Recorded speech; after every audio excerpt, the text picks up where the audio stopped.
नमस्ते। कुमार जोशी रेस्टोरेंट में मैं आपका स्वागत कर रहा हूँ एक नए सब्जेक्ट के साथ, संतान सुख।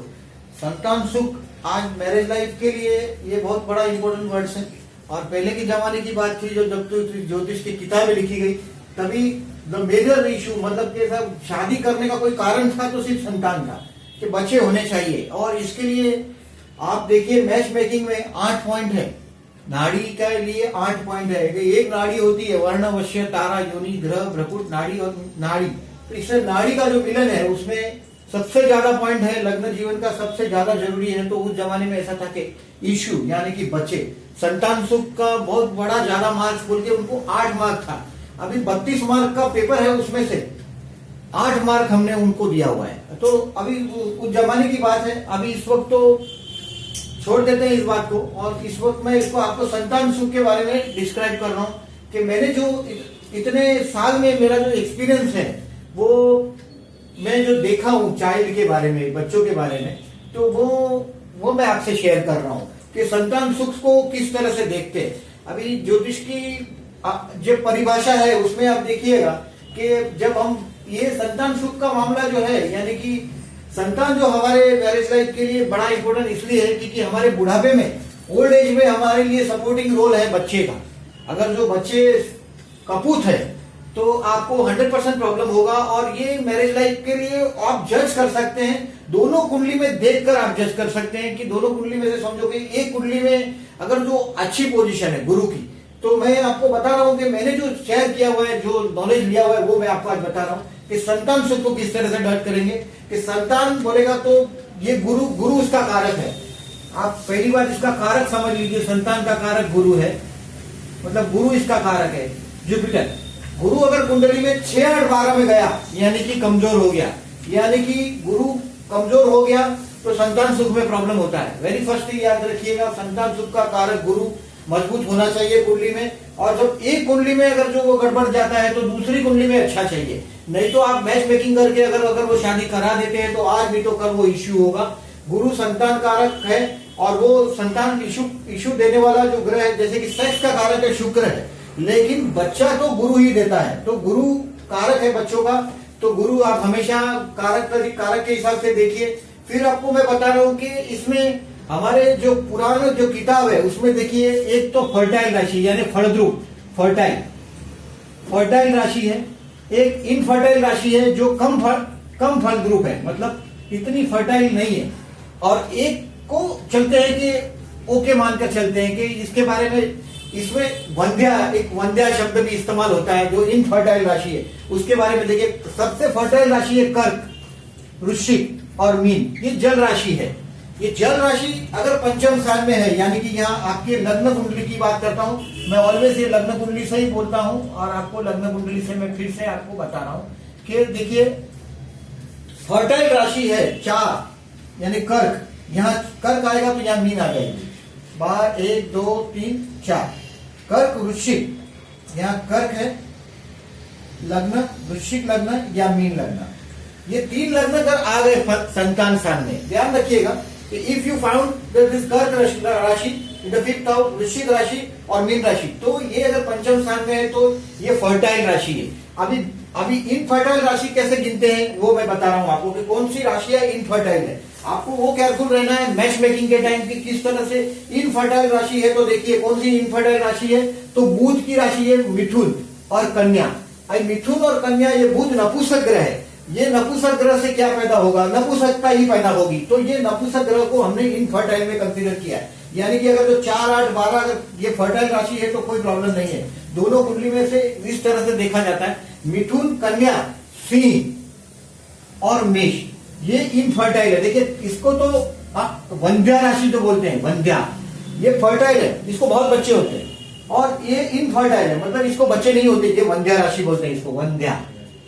इसको वंध्या, हमारे जो किताबें हैं उसमें इसको राशि को वंध्या राशि बोली जाती है। सिंह राशि पंचम में आने के लिए आपको मेष लग्न चाहिए। देखिए आप कोई भी, आप इसको, ये राशि को याद रखिएगा, हमारा 3, 6 मिथुन, कन्या, सिंह और मेष, ये मेष राशि। आप देखिए ये अंत ये हमने वंध्या राशि, हमारे शास्त्रों में उल्लेख है इसका वंध्या राशि का। ये बुध की राशि है, ये सूर्य है।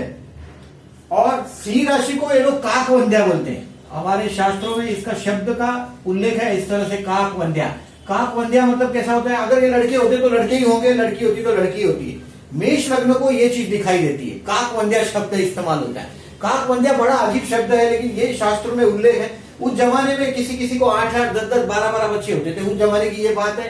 तो अभी उसको फॉरगेट कर दीजिए। जमाने के हिसाब से देखिए, इनफर्टाइल राशि अगर 5th में आती है, यानी कि मिथुन, कन्या, सिंह और मेष राशि, तो केयरफुल रहना है मैचिंग में। और बाकी की राशि है ये अल्प संतान इसको देते हैं, अल्प संतान में कंसीडर करते हैं बाकी की सभी राशि को। यानी कि आप देखिए, शुक्र की दोनों राशि आ गई, वृषभ, तुला, और धनु राशि जो बच गई, गुरु संतान का कारक है, तो गुरु की एक राशि जो बच्चा देने वाली राशि यहाँ है और एक यहाँ है।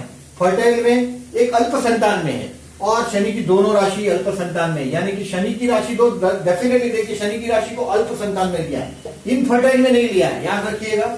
और दूसरी बात की, ये मैंने आपको राशि की बात बताई, यहाँ 5th हाउस में देखिएगा, जो भी राशि आपको मिलती है उससे आपको अंदाजा आना चाहिए कि ये फर्टाइल राशि है, फलद्रुप राशि है या इनफर्टाइल राशि। इनफर्टाइल मतलब वो फर्टाइल नहीं होती। आज के जमाने के हिसाब से देखिए, मेडिकल के हिसाब से IVF प्रोसीजर है, फिर सेरोगेसी की प्रोसीजर है, उससे बच्चे होते हैं। तो मैं उनको आपको बता रहा हूँ, क्योंकि अभी देखिए मैरिज लाइफ लेट हो रही है। शादियां आज के युग में 28 साल तक तो बंबई में लोग 20-25 साल तक तो पढ़ते हैं। बंबई नहीं, आज पूरे इंडिया में 20-25 साल तक तो पढ़ते हैं। पढ़ने के बाद वो 2-3 साल सेट होने को लगते हैं, यानी कि 28 के बाद उसके शादी की चांसेस आते हैं। और हम लोग, हमारे जो इस प्रेजेंट जो सोशल कंडीशन है उसमें 28 से अगर तो 3-4 साल में अगर बच्चे नहीं होते तो ये संतान का सुख है कि नहीं, इसके बारे में क्वेश्चन चालू हो जाता है। और अगर तो वो शादी का और 5-6 साल हो गए, नहीं, गुरु को तो एक चक्कर मारने मिलता ही नहीं।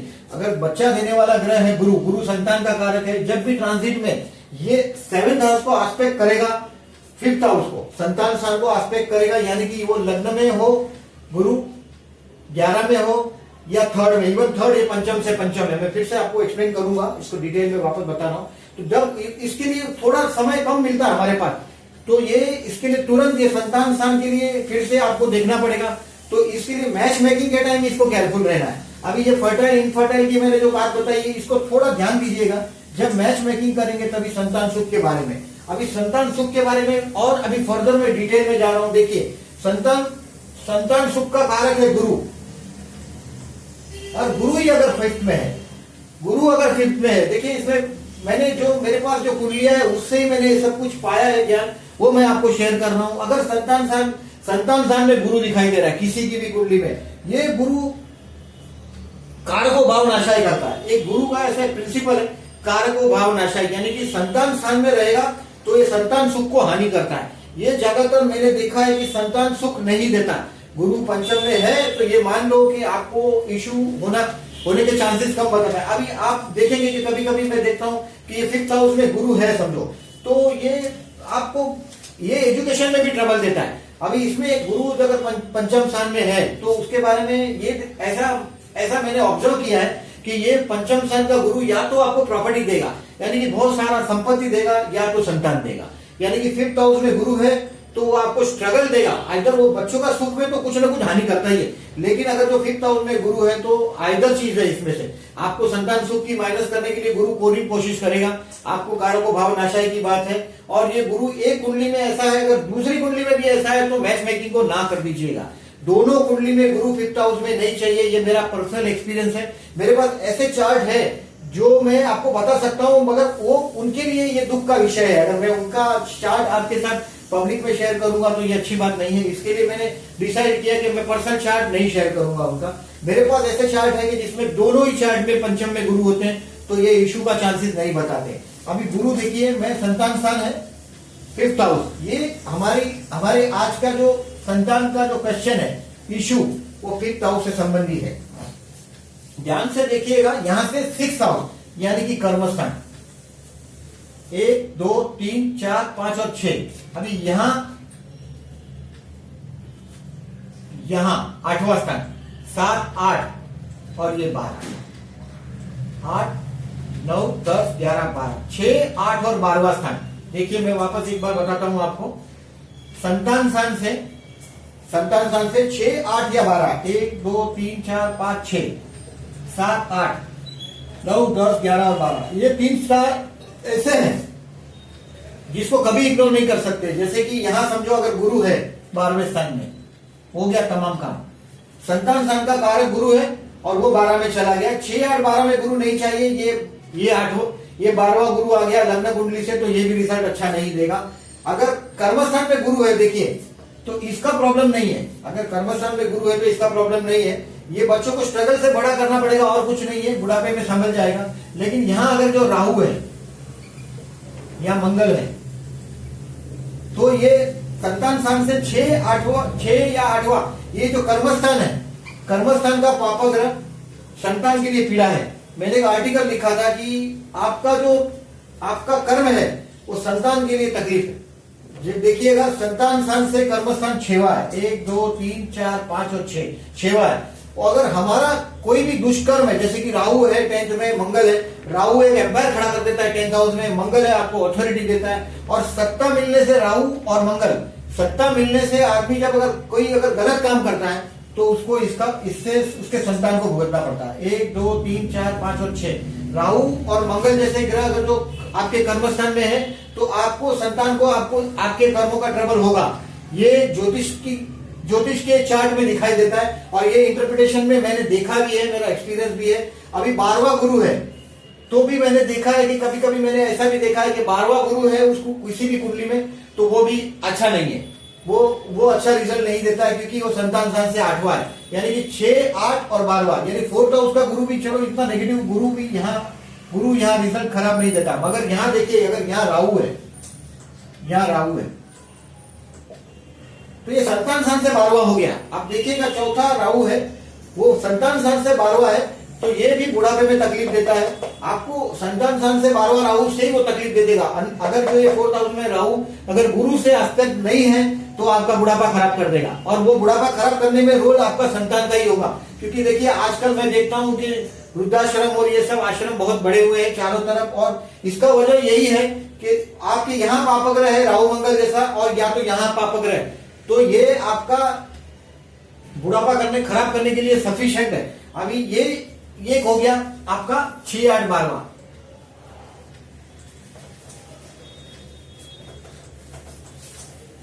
अभी देखिए मैं वापस आपको बता रहा हूं कि ये गुरु के बारे में मैंने बताया। अगर केतु जैसा ग्रह है, पहले केतु जैसा ग्रह है, तो केतु इतना नुकसानकारक नहीं है। मतलब केतु को असंतोष से ही संबंध आ गया है, तो केतु को मैं इस वक्त राहु केतु, देखिए राहु केतु मंगल ऐसे ग्रह है, तो यहाँ देखिए मंगल को पहले कंसीडर करता हूं, मैं आपको बताता हूं कैसे रिजल्ट देता है। मंगल जैसा ग्रह है, तो ये एक मंगल मतलब खून हो गया, और ये चाइल्ड हाउस में देखिए ब्लड आ गया। आप इसको देखिए संतान स्थान है हमारा, और उसमें कोई भी राशि है, अगर मेष और वृश्चिक छोड़ दीजिए, स्वगृही है तो इतना नेगेटिव नहीं है। अगर जो ये मंगल को गुरु की दृष्टि है तो नेगेटिव रिजल्ट नहीं देगा। नहीं तो मंगल केतु राहु, मंगल केतु जैसे ग्रह है तो ये आपको मिसकैरेज जैसा योग देता है। देखिए मंगल है या केतु है, ये 100% आप देखिएगा मंगल केतु जैसे ग्रह है, तो एक आध मिसकैरेज होता हुआ मैंने आज के प्रैक्टिकल जगत में देखा है कि वो रिजल्ट ये देता है। अभी यहाँ 5th हाउस में मंगल केतु यहाँ भी हो या यहाँ भी हो, देखिए यहाँ भी हो, मंगल यहाँ भी हो, 5th से 5th 1 2 3 4 5 कारक भावार्थ भाव है। ये कारक भाव की तो बात गुरु में मैंने कर ही दी आपको। ये भावार्थ भाव है, यानी कि भाव से भाव देखिए, तो पंचम से पंचम 1 2 3 4 5 ये 9वां स्थान है। जनरली 9वें स्थान में हमारे संतान के संतान देखे जाते हैं, चाइल्ड बच्चों के बच्चे, यानी कि हमने जो पैदा किया उसके बच्चे हम 9th में देखते हैं। अगर यहाँ भी अगर जो मंगल केतु जैसा ग्रह है तो भी वो मिसकैरेज होने के चांसेस बताता है। अब मैं राहु को 5th हाउस में लेता हूँ और आपको राहु के बारे में बता रहा हूँ कि राहु 5th में है या राहु 9th में। मैंने बहुत ऐसे ही कुंडलियां देखी है जिसमें 5th हाउस में राहु है। राहु ऑलवेज याद रखिएगा, ये हमारा ये जन्म है, ये गया जन्म है, और ये आने वाला, यानी संतान का स्थान है, इसमें राहु या इसमें राहु, यानी कि बच्चे के स्थान में राहु या बच्चों के बच्चे के स्थान में राहु, ये दोनों, ये हमारा संतान का स्थान इशू क्लोज करता है। मतलब बहुत नेगेटिविटी बता रहा है। संतान से हमारे अभी ऐसे अगर फिफ्थ में राहु है और तो प्रैक्टिकली कभी कभी देखते हैं कि आप पंचम में राहु है और वो बोलेंगे कि मैं आई हैव 2-3 सन्स, 2 बच्चे हैं मेरे को और I am happy with the sons. तो ये ऐसा नहीं होता। कभी कभी ये मैं बताता हूँ उसका इंटरप्रिटेशन कैसे हो जाता है। कभी कभी मैंने जो प्रैक्टिकल देखा है कि वैसे लोग जब मर जाते हैं, मरने का वक्त आता है, जब उनका समय आता है आखिरी, तो ये में से एक भी बच्चा हाजिर नहीं होता। फिफ्थ हाउस में राहु है, फिफ्थ से फिफ्थ में राहु है, तो उसका एक भी बच्चा हाजिर नहीं होता और वो बहुत परेशान हो जाते हैं। और ये बच्चे कभी कभी फॉरेन चले जाते हैं। पहली बात होती नहीं, होंगे तो फॉरेन चले जाएंगे। उनका जो ये शार्प माइंड है, देखिए पंचम में राहु है यानी कि mind is very sharp. Rahu है बुद्धि स्थान में, ये अपना हक लेकर रहेगा। अपना हक लेकर रहने में वो हर जगह हर चीज में बदमाशी करेगा। लेकिन जो ईश्वर के घर में जो बच्चों के अकाउंट में जो लिखा हुआ है वो यही इसका इंटरप्रिटेशन है। और मैंने देखा है लोग आपको बोलेंगे कि नहीं नहीं क्या मेरे को तो 2 बच्चे हैं, आई am happy with my son and my daughter, आप कुछ भी बोलते हैं। लेकिन आपको संतान सुख का जो परिभाषा है वो ज्योतिष की परिभाषा ऐसी है कि संतान सुख बहुत लिमिटेड चीज का नाम है और वो आपको नहीं मिलेगा। और अनलेस एंड अनटिल इंसान जब तक मरता नहीं तब तक उसके बारे में ये बोलना नामुमकिन है कि वो हैप्पी है या नहीं है। ईश्वर एक बहुत छोटा सा स्पान देता है, जब उस स्पान के पीरियड में इंसान को पता चल जाता है कि मैं बहुत दुखी हूं या सुखी हूं। तो फिफ्थ हाउस में किसी का भी राहु हो, फिफ्थ से फिफ्थ में, 9th हाउस में भी राहु है, तो मैचिंग करने में बी केयरफुल। ऐसी कोई मैच करके आप मत छोड़ दीजिएगा कि नहीं चलता है, ऐसा नहीं। वो मैच मेकिंग के टाइम ऐसी कुंडली को दूसरी कुंडली में ऐसा राहु नहीं चाहिए। जैसे कि एक कुंडली में आपने फिफ्थ में राहु देख लिया तो दूसरी कुंडली में फिफ्थ में राहु नहीं हो, इसकी पूरी केयरफुल रहिए। नहीं तो संतान सुख में उसके समझ लो कि कहीं ना कहीं से कोई बहुत बड़ा इशू आ जाएगा संतान सुख का। अभी संतान सुख के लिए और एक चीज देखना पड़ेगा, मैं आपको दिखाता हूं। देखो संतान का कारक है गुरु, संतान का कारक है गुरु। और गुरु कुंडली में कहीं भी हो, मान लीजिए अभी हम आपको यहाँ ही पकड़ते हैं गुरु, और इसके साथ शनि है, कहीं भी हो गुरु के साथ शनि का कॉम्बिनेशन है। अभी बच्चा पैदा करना गुरु का काम है, बच्चा देना गुरु का काम है, गुरु संतान का कारक है। उसके साथ जब भी शनि हो तो ये उसको पकड़ लेता है, शनि उसको स्लो कर देता है, पकड़ लेता है। तो ये मैंने देखा है कि जहां बच्चे नहीं हो, ऐसे मतलब बच्चों का मामले में जो इशू आता है उसमें शनि गुरु की युति होती है। याद रखिएगा, गुरु के साथ शनि हो, गुरु के साथ कुंडली में कहीं भी राहु हो। अभी केतु को नहीं पकड़ते हम, केतु प्रैक्टिकली एक्सपीरियंस में ऐसा देखा जाता है कि केतु नेगेटिव नहीं है जितना राहु नेगेटिव है। लेकिन जब केतु को इसलिए लेता हूं मैं क्योंकि देखिए ये राहु गुरु का फिर अपोजिशन हो जाएगा, ये 180 डिग्री होता है। जैसे कि समझो मैंने आपको ये गुरु शनि की तो बात कर रहा हूं, वो फिर बता रहा हूं। देखो ये गुरु का राहु का ऐसा बता रहा हूं मैं कि अभी गुरु यहाँ है और अगर राहु मैंने यहाँ लिखा बराबर है तो गुरु राहु का चांडाल योग हुआ है संतान स्थान में, तो ये बराबर नहीं है। तो अभी यहाँ से गुरु केतु कर दिया हमने बराबर, लेकिन राहु है 11th में, आएगा ही सामने। तो ये अपोजिशन 180 डिग्री का है। इसके लिए गुरु के साथ राहु केतु नेगेटिव बात है ही। केतु खुद नेगेटिव नहीं है, लेकिन राहु की आस्पेक्ट से गुरु फिर से कमजोर हो जाता है, बुद्धि भ्रष्ट कर देता है ये संतानों की। गुरु राहु बुद्धि भ्रष्ट कर देता है संतानों की, आपका लाभ नहीं मिलेगा। अभी गुरु का शनि के साथ का भी मैंने जो बोला यही है कि गुरु मैंने जब भी देखा है कुंडली में, इनफर्टाइल कुंडलियां देखी है, न बच्चे होने वाली कुंडलियां देखी है, तो वो इसी तरीके से देखी है मैंने। और एक चीज देखा है कि आप देखिएगा, जब भी मैंने एक चार्ट ऐसा देखा था कि यहाँ 5th हाउस में गुरु था, कर्क लग्न में था और यहाँ मंगल था। मैं आपको बता रहा हूं,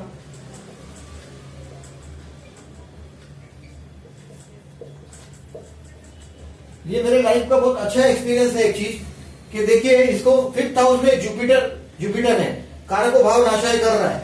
मंगल इसका कारको भाव नाशाय है, तो भी मैंने इसको फिर भी देखिए मैच मेकिंग के लिए ये चार्ट मेरे पास आया था और मैंने इस पर काफी सोचने के बाद मैंने सोचा कि इसको कैसे करना है। तो मैंने इसको देखिए, इसका लॉर्ड ऑफ द 5th यहाँ इसका स्वामी है मंगल, वो यहाँ है 9th में, और इसका स्वामी गुरु यहाँ है।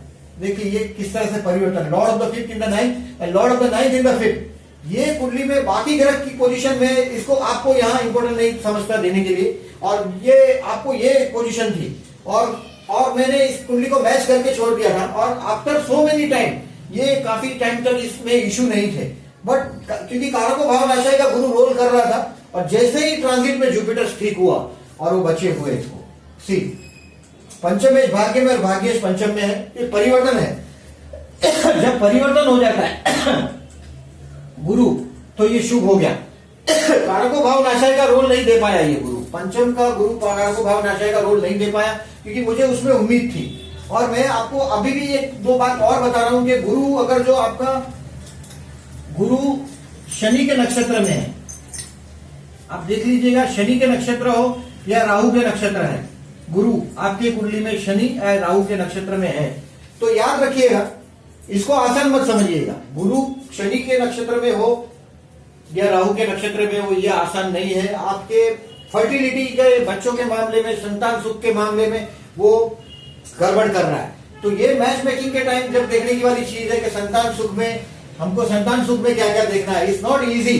आज आप एक छोटा सा संतान सुख छोटी सी बात है, लेकिन आप कुंडली मैच मेकिंग के टाइम बहुत चीजें इग्नोर हो जाती है। और फ्यूचर की बात है कि फ्यूचर में वो क्वेश्चन आकर खड़ा हो जाता है। अभी मैंने आपको संतान सुख के बारे में जो बताया कि फर्टाइल राशि के बारे में बताया, मैंने कारक के बारे में बताया कि गुरु कारक 6, 8, 12 में गुरु ऐसे कारक नहीं चाहिए। अभी देखिए मैंने और एक चीज देखी है कि लग्नेश जब पंचम में हो, अब देखिएगा लग्नेश का 5th हाउस में हो, कोई भी ग्रह, कोई भी, देखिए ये तो कर्क लग्न है तो इसका तो लग्नेश चंद्र है और यहां आ गया, देखिए नीच का हो गया, देख रहे हैं, ये एक्सेप्शनल कुंडली है। फिर भी यहां भी बच्चे होते हैं, ऐसा कुछ नहीं। पंचम स्थान में नीच का ग्रह नहीं होना चाहिए, ये एस्ट्रोलॉजिकल रूल है संतान सुख के लिए, लेकिन कर्क लग्न में ऐसा नहीं है। कर्क लग्न का लग्नेश ही पंचम में है और इसके लिए इसमें इशू नहीं आता। लग्नेश जब किसी भी कुंडली में देखो पंचम में है या पंचमेश लग्न में, तो इसमें आशा है। लग्नेश का 5th हाउस में जाना या 5th लॉर्ड का लग्न में जाना, ये आशास्पद है, ये निराशा नहीं है। 5th लॉर्ड जब भी यार पंचम में 6, 8, 12 में नहीं चाहिए। पंचम में देखिए, पंचम किसी भी स्थान का, देखिए इसका स्वामी मंगल पंचम में 6, 8 या 12, पंचमेश मतलब इस कुंडली में पंचम स्थान में वृश्चिक राशि है और पंचम स्थान का स्वामी हो गया मंगल। पंचम स्थान का स्वामी मंगल 6 में, 8 में और 12 में नहीं होना चाहिए। याद रखिएगा, सेम चीज का कारक में रूल है, वही स्थान का रूल है।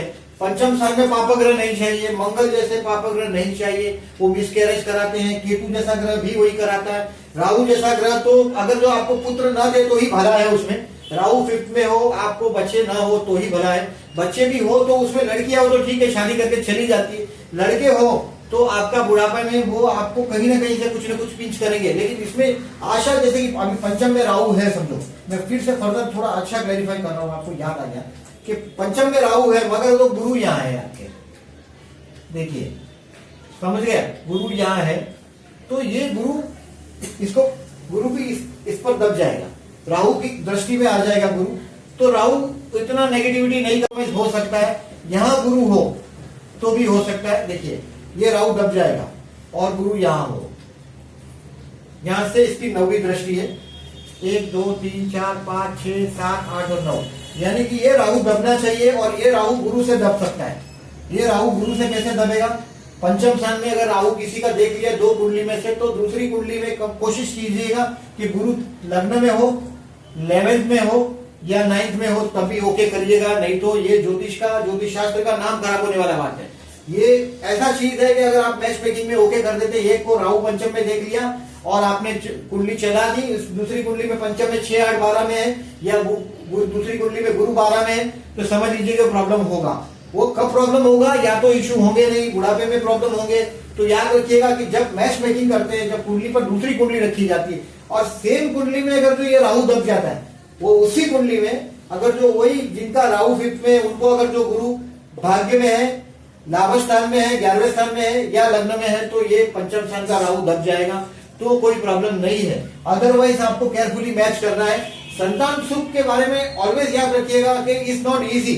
आप जब भी देखते हैं उस कुंडली में फर्दर डिटेल्स में जाइए और आप कोशिश कीजिए कि आप किसी की भी, आप कोई आदमी आपके पास चार्ट लेकर आता है, अभी संतान सुख के बारे में देखिए, नाड़ी भी देखी जाती है। मैच मेकिंग में नाड़ी दोष है, नाड़ी दोष के बारे में डिस्क्राइब कर रहे हैं वो लोग। अब वो लोग बोलेगा तो अपने शास्त्र में डिस्क्रिप्शन है नाड़ी दोष।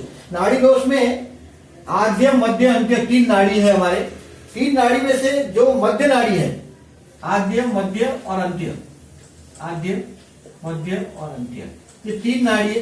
इसमें ये मध्य नाड़ी बहुत सेंसिटिव है, याद रखिएगा मध्य नाड़ी बहुत सेंसिटिव है। दोनों कुंडली में अगर जो मध्य नाड़ी मिलती है आपको तो 8 पॉइंट मिलता है वो, तो यानी कि बहुत सारा मार्क्स उसमें कम ही हो जाता है, ये मार्क्स से ही मैच जीती जाती है। तो ये मध्य नाड़ी दोनों में आए तो स्पॉइल हो जाता है, याद रखिएगा। तो दोनों की मध्य नाड़ी हो तो आप उसमें रिस्क मत लीजिएगा, और उसमें अगर रिस्क लेना है तो ये देखिएगा गुरु आपको दिखाई देगा, दो कुंडली का मैच मेकिंग होगा तो आपको पता चलेगा कि ये नाड़ी को कैन नॉट बी इग्नोर, नाड़ी को आप इग्नोर नहीं कर सकते। और हमारी स्टडीज है ये कि नाड़ी को किस तरह से आद्य मध्य अंत्य में ये लोग अपने डिस्क्रिप्शन है, तो ये मैच मेकिंग के टाइम ये इसको भी देखना है। और लग्न से ही कुंडली को, दूसरी कुंडली को देखिएगा, लग्न से भी मैच करने की कोशिश कीजिए। अभी चंद्र से हम जो पॉइंट निकालते हैं, हम लोग निकालते हैं जो पॉइंट चंद्र के नक्षत्र से निकाल रहे हैं, मैं उसको और फर्दर मैं लग्न से भी देख लेता हूँ। कभी कभी जब मेरे को अगर ऐसा लगता है कि ये इसमें मेरे को डाउट आ रहा है तो मैं लग्न के भी पॉइंट देखता हूँ। इस तरह से चंद्र से तुम नक्षत्र पे देखते हैं पॉइंट, उस तरह से मैं लग्न से पॉइंट से भी देख के उसको निकालता हूँ। वो आप फर्दर मैं मेरे फर्दर कोई वीडियो में बताऊंगा। मैंने संतान सुख के बारे में अभी जो बताया है उसको देखिएगा।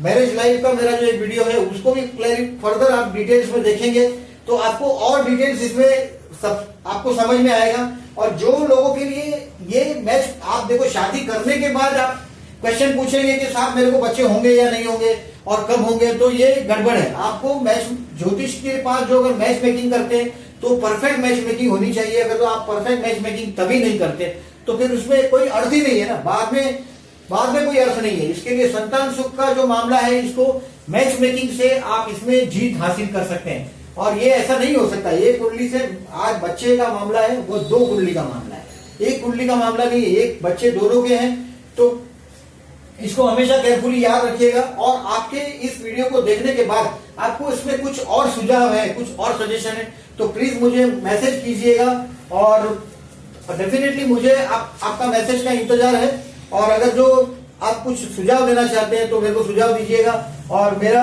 अपना मोबाइल नंबर है 9833524623 और दूसरा मेरा मोबाइल नंबर है 7977846465।